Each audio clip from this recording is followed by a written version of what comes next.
paramedics go in, they hit you with a Narcan shot, and they woke you up, and you came to throwing punches. Did I? Yeah, you were throwing punches at the paramedics, wilding out.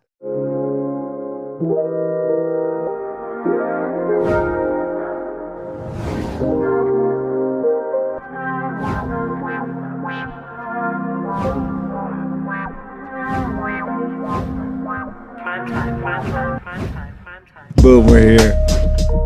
If you're listening, rate, share, subscribe, all that. If you're listening, also, you can watch on Big Blue TV. We have great video. We're doing a good job. Matt's doing a good job. The best job. Consistent. Working goddamn consistent. We got Canali back. What's up? I'm back. So why the Knicks suck all the time? So just jump right into it. Jump right into it. Well, I'm pretty sure they're losing 57-44 at halftime against the Atlanta Hawks right now at the Garden. So At the Garden? yeah, at the Garden. I don't know, man. I'm just happy they made the playoffs. Yeah. It's the first time they made the playoffs since 2013. That's when Melo was on the team, and they made it to the second round of the playoffs, but then they lost. It's not that they suck. I feel like their GM was never good. Then they got Phil Jackson as their GM now. And is he still their GM? Yeah, he's still their GM. And they always have solid players, and then they'll trade those players, and then those players will become superstars on other teams. Yeah. It's like kind of like the Mets. Kind of like the Mets. Kind of like New York sports have disappointed me my whole life. Yeah, my whole life. Yeah.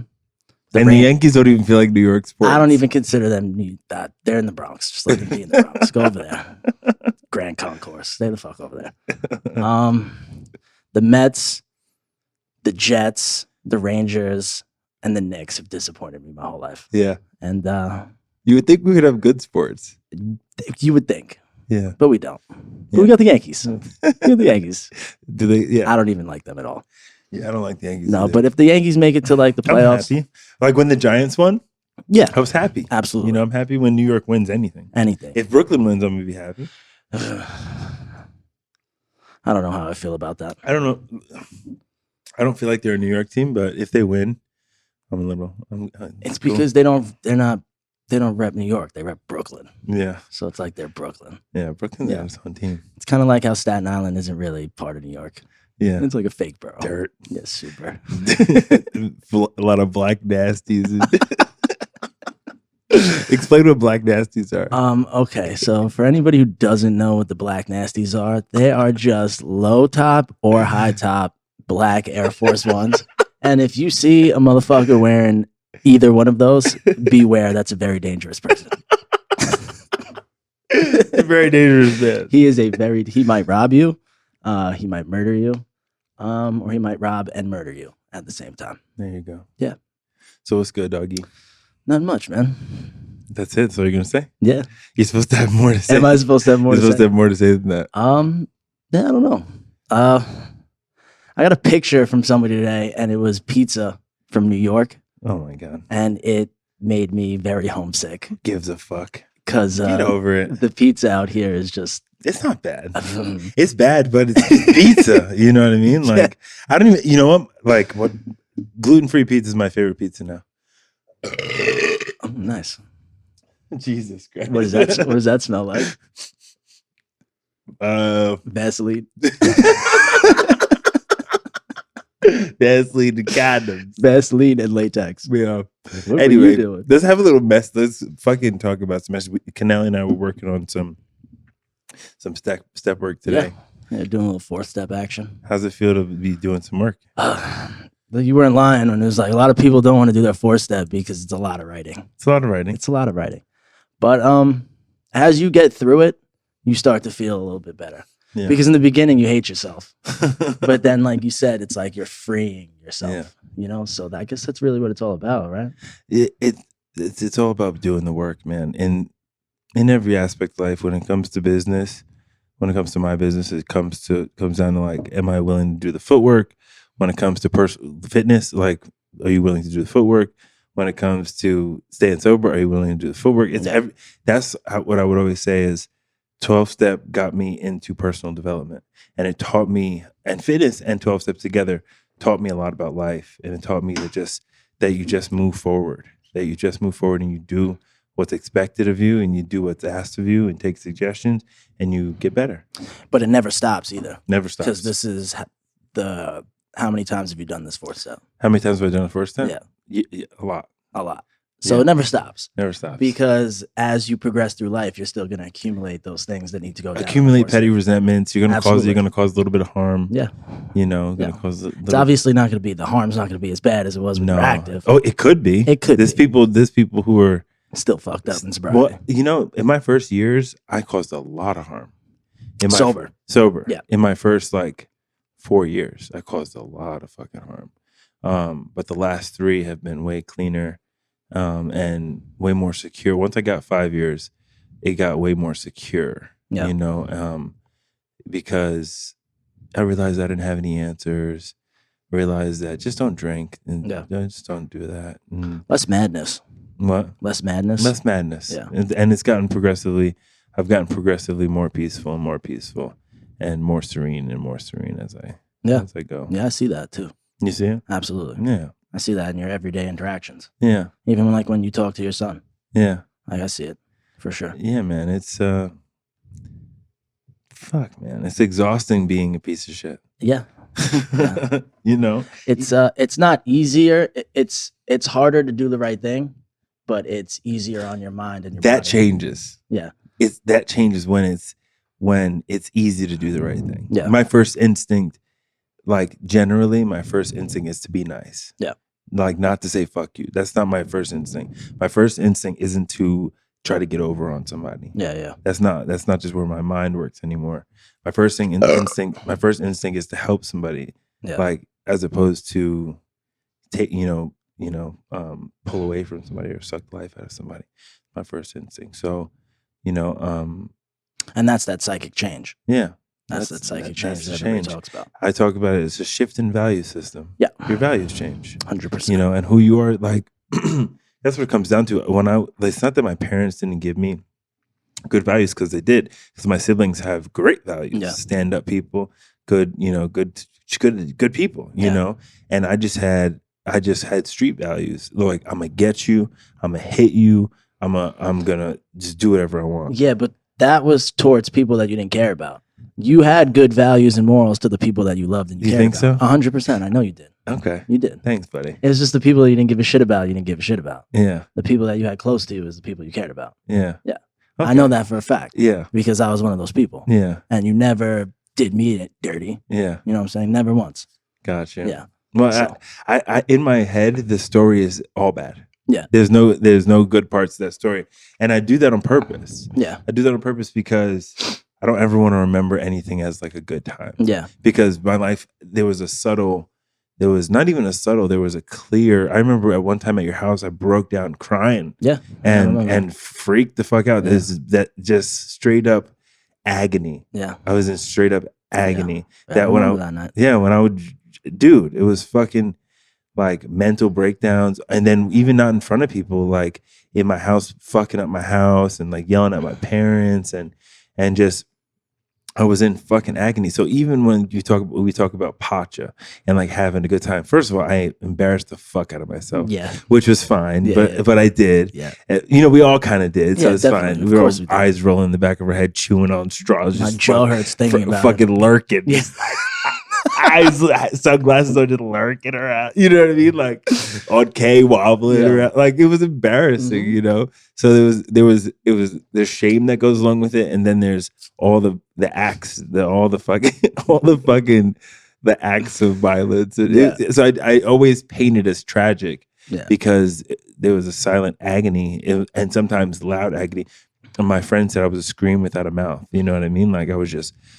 I'm just fucking painful, you know. Yeah, your actions My showed action, that. yeah, my actions showed that I was just painful, dude. Yeah. So there was definitely times riding around the whip on perks, just fucking mobbing, smoking blunts. Can you believe we just smoked blunts in the car, all the time? That's so stupid. Cross Island to the Grand Central to the Van Wyck, back to the Cross Island. Exactly. And that big ass circle. The big ass circle, Yeah, the yeah. blunt ride, the blunt circle. Uh-huh. There's a good blunt circle in San Diego. I haven't smoked one, but it's the I haven't smoked one, but I've taken the trip. I've taken the trip. It's 163 to the 8 to the 805 to the 94 back to the God. 163. It's very good. It's a lot. Or Of to the numbers. It's a 5. lot of numbers. Yeah, it's a lot of It's a lot of fucking numbers. But there's definitely when I need to put my son to sleep, I take that. Yeah. I do that circle over and over again until he falls asleep. And Don't- usually Don't play no dubstep. No, because he likes to listen to that. I play what we're playing right now. Yeah. Let that bitch breathe.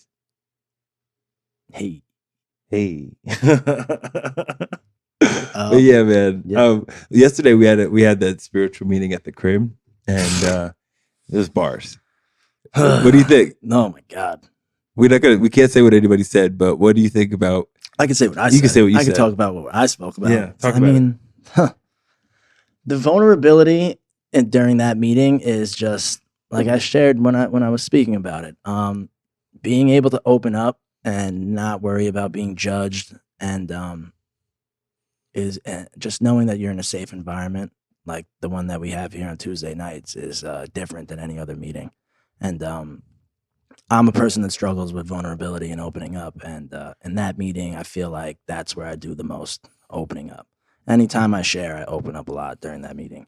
And last night was a topic about family, and I ended up speaking about my mom, which is a very, very touchy subject for me. My mother passed away in 2014 from cancer.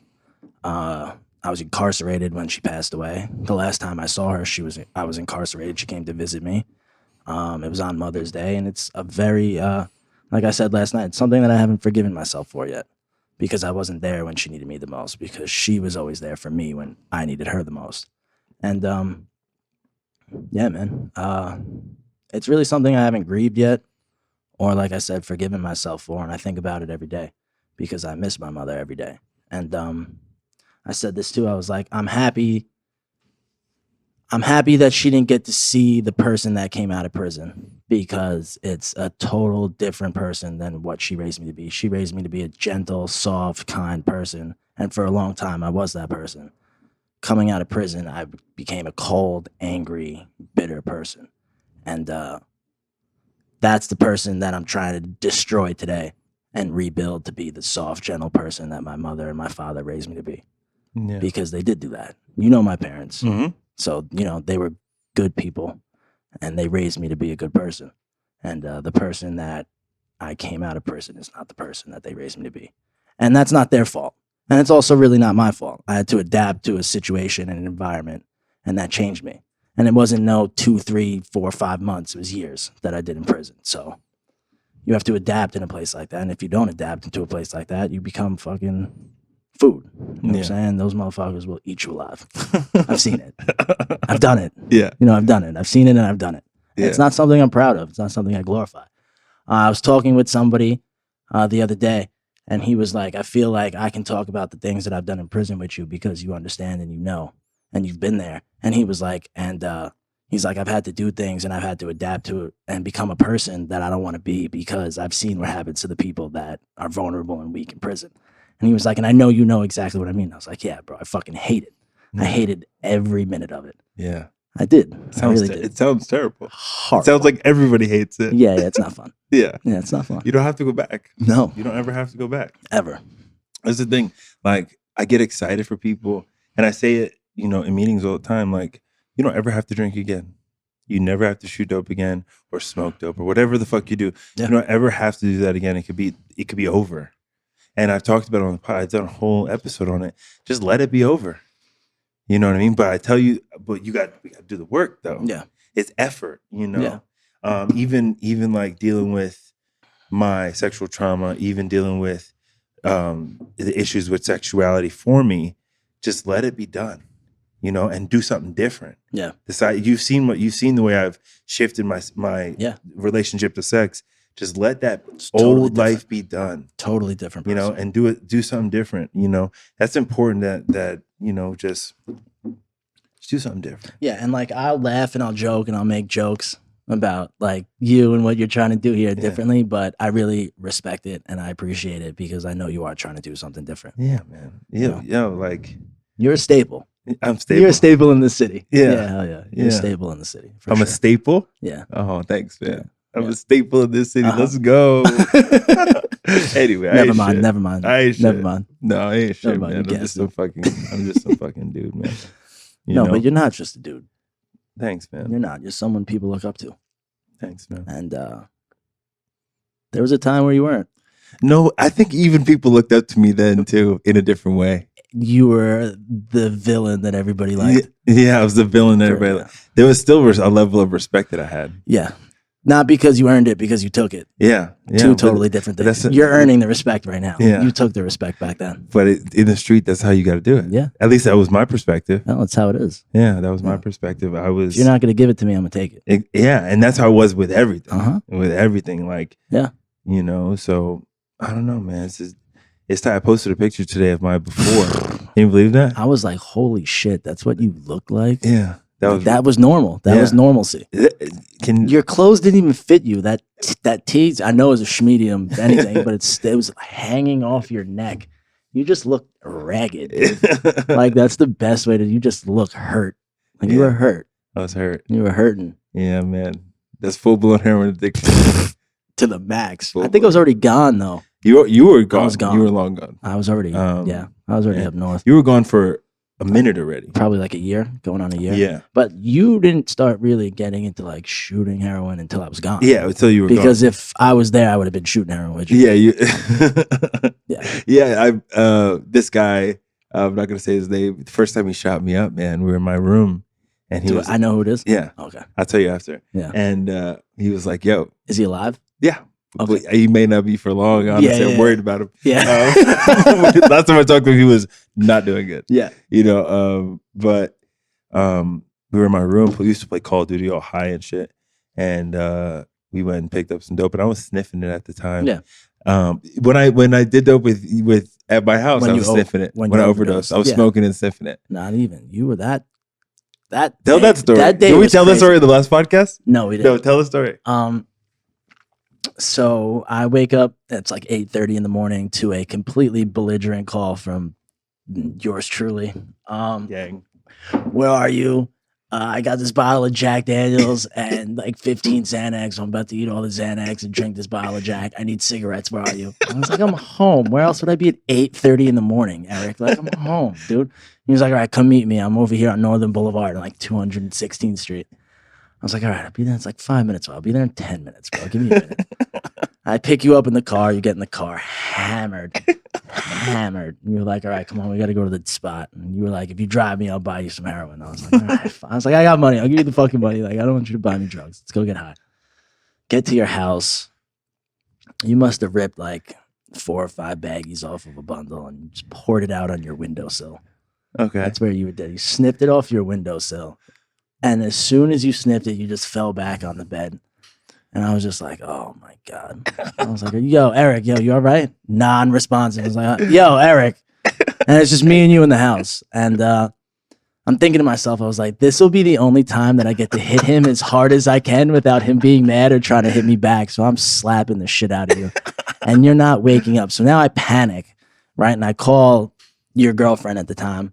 And I was like, what should I do? And she was like, oh, call the paramedics. And I was like, so I called the paramedics. She called your parents.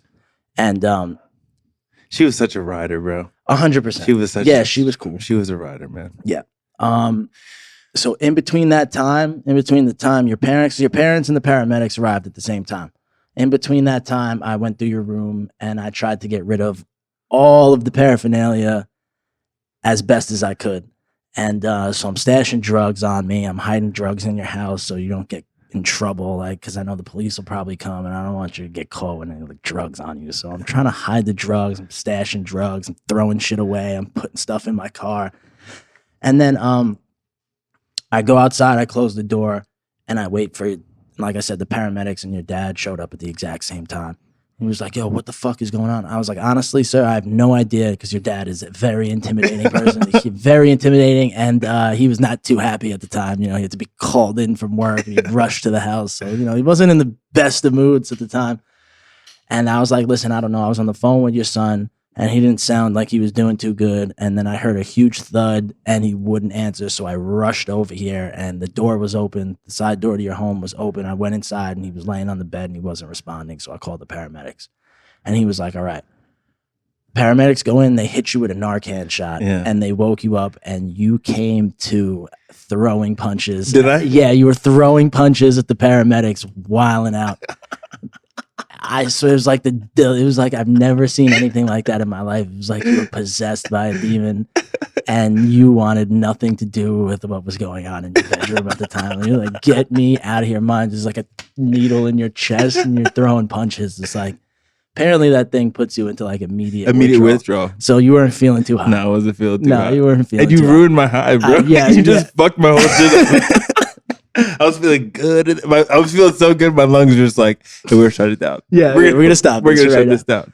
Yeah, man. But like, that was one of the scariest moments of my life because me and you had lost a friend already, a close friend, and now I'm watching you non-responsive, and I'm like, I'm gonna lose my only other close friend right now, and I didn't know what to fucking do, and I was scared.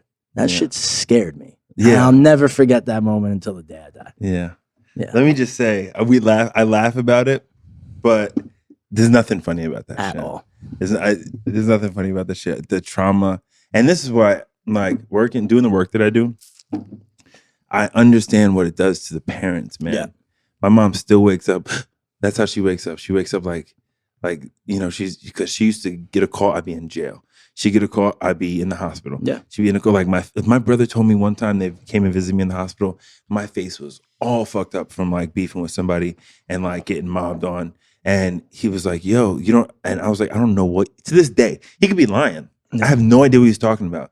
But the toll it takes on the family, you know what I mean, is traumatic, bro. Yeah. It's traumatic. And I gotta remember that, like, I was on the phone with our family today, and because it's my work, I'm just moving and shaking. I'm on the phone, I'm handling shit. But until you told that story, I really had to think like, damn. The pain that they're going through. The pain that they're going through. Watching their loved one suffer. Yeah. Yeah. You know, it's wild, man. It's heavy stuff, you know. And if my parents listen to my, hey, I'm sorry. You know, Yeah. I'm so sorry. Yeah, me too. Yeah. Yeah. It's crazy, man. But there was no talking to us back then. No. We wouldn't hear anything. We were 19, 20 years old, 21, 22. Couldn't tell us nothing. No. Not a fucking thing. That's why when we're out here and I hear people like, oh, I'm 22 years old and I got a year sober, it's like, God damn, congratulations. Yeah, so fuck, when I was 21, you couldn't tell me nothing. Yeah, stop doing drugs. Dude. Be like, yo, stop clogging me. When I got, that's why I tell people when I got sober, Yeah. I was wild. Yeah. For like 4 years being sober, because people don't know what I was like. I was a fucking wild animal. Yeah. Then nobody could tell me nothing. Just did anything I wanted to do to anybody. So my first 4 years, it was like, figure it. I used to tell my ex-girlfriend, like, it was being sober. I was like, this isn't who I am. This sober person is not who I am. I'm that person. And for like 3 or 4 years, I had like an identity crisis. I felt like I was faking. Yeah. I was like, this is not who I 'cause am. You lived that lifestyle for so long. 10 years, man. Yeah. From like 12 or 13, when we started smoking blunts in the park, until 23, I was fully, I didn't go to school. I didn't fucking do nothing. I just sold drugs, did drugs, and fought people. Yeah. You know? See, people here, me and you, we're not faking the fuck. We're not faking the fuck. No. You know? Which, you know, all of it happened for me. Yeah. You know what I mean? Happened for me because it all comes into the work that I do now. You know what I mean? Full circle. Full circle. Yeah. Because if you didn't go through that pain and suffering, you wouldn't be able to do what you're doing today. I wouldn't be able to even talk on this microphone or have the courage to, you know. It's I'm blessed as fuck, man. And you're not ashamed of it either. No, not even a little bit. Shouldn't be. No, we won't regret the past or wish to shut the door on it. No. It's promises, bro. Yeah. That's what That's why we're here today. It's what exactly. And it's true, man. You don't regret it. You just, you know, I was talking to my friend tonight, and these are all the things that I thought were wrong with me are my assets now. Like this morning, I was manic as fuck. I called you and said we need to go for a drive. I was talking real fast. I was just walking around the house, whatever. But I was moving and shaking. I was on the phone with different families. I was on the phone with different businesses. Like I was on the phone with, I was just moving and shaking. And everything I said was the right answer. Like I love when I'm like that. Cause it's like, I don't know. I'm just saying the right thing. It's good for business, but it's bad for Eric. But it's bad for me. Yeah. And then I can get burnt out if I'm not like that. That's why I was like, I got to get the fuck out of the house. Yeah. And I got to go for a ride and just cool this shit off. Because I'll burn you out. Up until I started taking blood pressure medication a couple years ago, my resting heart rate was 120, 115. That's just where I kicked it at, foot on the fucking gas. Yeah. You know what I mean? That's just where my body functioned at. Yeah, it's crazy. It's crazy, man. But now it's like a superpower. You know what I mean? Yeah. And then all this fucked up shit that I went through is all, when sponsees tell me anything or when families tell me anything, I got the right answer. Yeah. So you're gonna be able to do that too. And nothing shocks you. No. We spoke about that the other day. No. You were like, I had such a low bottom that no one can tell me anything that's gonna be like, oh yeah, really? No way. Me fucking too, dude. They're not gonna shock. Yeah, you're not gonna shock me. Yeah. It's like, yeah, I'm not even gonna say I feel you, So yeah, man. And I live a cool life today. I love this house. You were just kicking in my house for this whole time. What'd you do? I did more 4-step. Good. I did more 4-step work, and then I watched a zombie movie. You watched the whole movie? I watched the whole movie. Tight. Yeah. Usually something I can't do. Usually I'm on my phone. Yeah. Which one? It was hold on. Let me see. It was really good. It got emotional at the end, and then they played the Cranberries Zombie. Uh-huh. It's a very fitting song. Okay. But it's actually very good. I don't know what the Cranberry Zombie is. Look it up. It's Army of the Dead. Okay. Feature it's Zack Schneider. Okay. Oh, that's tight. So it was really good. It just came out on Netflix. Batista's in it. Okay. The guy from Power. Gotcha. The black guy from Power or the white guy? The black guy from Power. Okay. He's the only one that survives at the end. Of course. That's good. At least they kept the black guy alive. Right? It's total opposite of usually what happens. Yeah. No, it's pretty good. Tight. And then I put on Rory Scovel. Yeah, that shit is so funny. Yeah, I had to. Anal. Who's that anal? The butt fuck. Does that help anybody? butt fuck. Yeah. What? How much have we done, Matt? 20, 30? See? Yo, it's so easy. It's so easy. It is. But yeah, man, I don't know, man. This is such a transformative time in both of our lives. Yeah. In different ways. But cool things happening with business. Me and my man tried on suits today. Yeah. I watched you put on 3 suits, tailored suits. Yeah, I purchased some tailored suits. Yeah, you today. got to now. Yeah. I don't want to be showing up in people's cribs. Check you the fuck out. Yo, check me Yeah, I bought some tailored suits. Yeah. Pretty tight. Yeah, hell yeah. I just don't want to be showing up in white people's houses. I'm neck tatted, hand tatted. Nah, but I feel like that's what makes you relatable. It does, but let me at least show up. That I could do both. Yeah, let me show up the right way. Yeah. And then let me show up in the suit on the first day, and the next day I'm going to show up in the Jordans. The next day I'm going to show up in the Jordans and a t-shirt. Yeah. But let me start this process. And also it makes me less intimidating for the person. Because usually, like the last one I did, I was the one opening up the door and they were just like, fuck, like big, and my wearing a skinny, like a short ass, young ass fucking. Wheeling somebody into the ER in a wheelchair. Yeah, yo, I felt so bad. I wheeled the girl into the ER slumps. And I was like, yo, everybody's looking at me like, yo, why is this big black dude bringing this little white girl in here slumped over? I was like, crazy. I made sure I was having phone calls loud enough so everybody could hear what I was doing there. Okay, never mind. It's all right. It's fine. Yeah. Dude, yo, that shit's scary, man. Yeah. That shit is scary. Like, you getting some side eye? Yeah, no, I don't think I was, but I felt like it. Probably was. Yeah, but like I will tell you that doing that work is fucking scary, man. Because yo, if someone dies on your hands, bro, fuck, man. Like that. I was telling Dylan, I got to go pick up some Narcan. I got to go. Yeah. I got to go. You got to be ready. I got to be ready for anything. Because if I'm taking someone to treatment and they're gonna shoot dope on their way, 10 times out of 10, a motherfucker's gonna try and get that last one. Yeah, he's gonna try to get that last one. And usually it's excessive. Yeah, exactly. And should I stop him or should I? You know what I mean? Like, or I don't know. No, you don't want to stop him because you want him to go with you. Exactly. So it's like, all right, listen, you could do this, but then we're going. But you gotta compromise. The last thing I want somebody to do is OD on me. Yeah. And fucking, so I just gotta be ready. That situation scared the fuck out of me, dude. So I'm changing that game up. It's a deadly business. Yeah. It's a deadly. It's not a fucking joke. No, it's not. You know. Have you ever lost anybody? Not yet, right? Not yet. No one's died yet. But I've done a few wellness checks where legitimately the mother and met me at the house and was like, I don't want to go in there. I don't want to go in. Remember? Yeah, it was because we literally like we thought this dude was gone. Yeah. We thought he was gone, you know. Because he wasn't responding to anybody. For hours. So yeah, it's scary. Scary, man. And that's another thing where you brought up too, where you were like, that night changed how I feel about things because I saw the pain that his mother was going through. His mother was walking in circles, weeping, bro. Yeah. Weeping. It was like, fuck, man. This shit is heavy. Yeah. This shit is no joke. And I'm grateful to do the work, you know what I mean? And I'm built for it because, like, when I get into that space, my heart rate goes down. Yeah.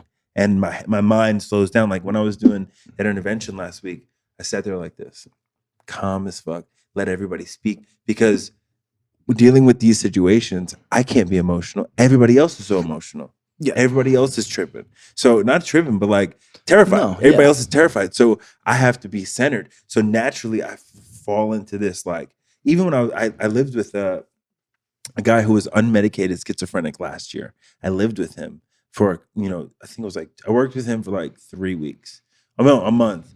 And unmedicated schizophrenic, bro, talking to himself, walking out, running, escaping from the house, bare feet, smoking cigarettes, finding weed on the floor, just fucking weird chaos, stuff, bro. And you don't want to say weird because I'm a professional, but like, it was out there, man. Yeah. It was out there. And, you know, one time I got caught in the cycle, like not arguing, but going back and forth with him. And then I was like, you have to stop yourself and realize, like, who am I arguing? I'm arguing with. Yeah, a sick ass person. So ever since that one time, I don't go in the cycle. Yeah. I understand that and this is what makes me good at it. I have to. This is the container. I'm within the container, but I'm in my own container. Yeah. And if I'm not like. I'm going to be working with Edward Duell. He was a guest on the podcast like 4 weeks ago. But I'm going to be working with him on how to clear my energy, how to clear the house's energy. Because we be having recovering people in and out of the house all the time. We burned some sage, but how do you like clear? Like last night, so much was purged for people. There's so many tears. There was so many like real things, and like the atmosphere changes, which is dope. But how do you clear that energy? But same thing doing that work. I'm within this. I create this container where I'm working with. It's kind of tight. I'm working with different family members, all coming from different vantage points. Yeah.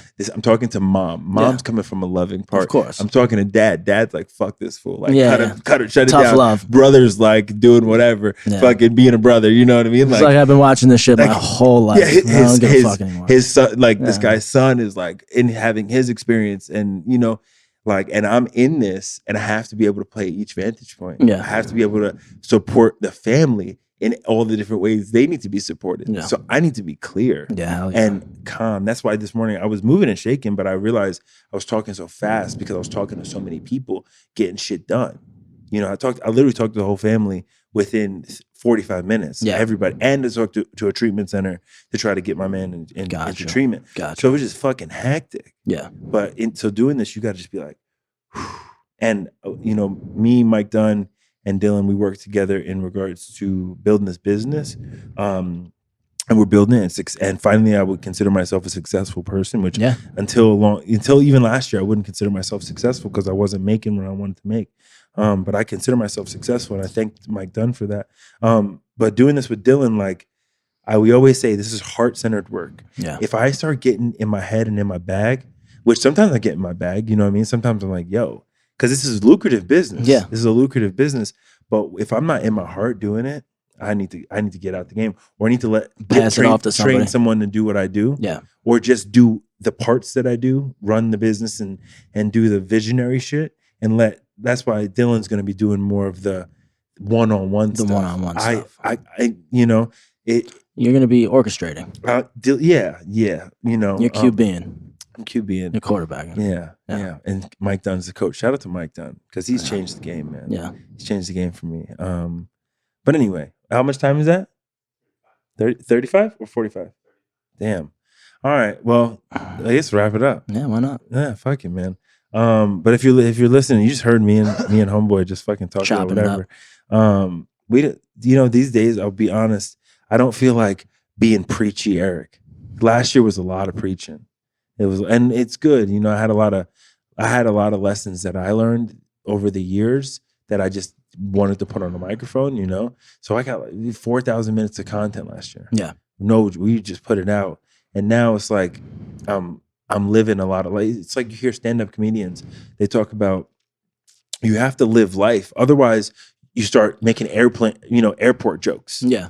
You run out of material. You run out of material. Yeah. So like that's why having you on, having guests on, only putting one podcast out a week. I need to live life. Yeah. I need to live life and so you have something to talk about. So I have messages to give. So exactly. So that's why I've been putting them out this way. Someone asked me they're like, are all your podcasts like this? I'm like, no, like listen to the fucking last year. Listen to all the shit. Yeah. They've been deep. But I also don't want to be like motivational podcast guy. Yeah. Because there's how many of those motherfuckers are there? 1,000,001. Dude, I follow my social media manager. It's not me following. She's following on my page. But she follows like all these different podcasts and they're corny, man. They're like, it's just repetitive. It's personal development. It's all like, be inspired, in all their different niches. And it's like, that's not what Joe Rogan does is this.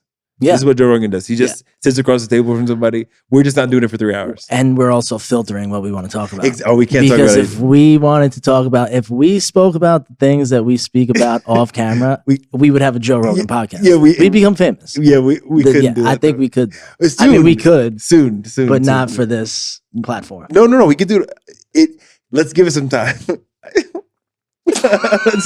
Let's give it some time. It's some things have to settle that we could talk crazy, but some things have to settle, because I don't want to hurt anybody. You don't want to hurt anybody. No.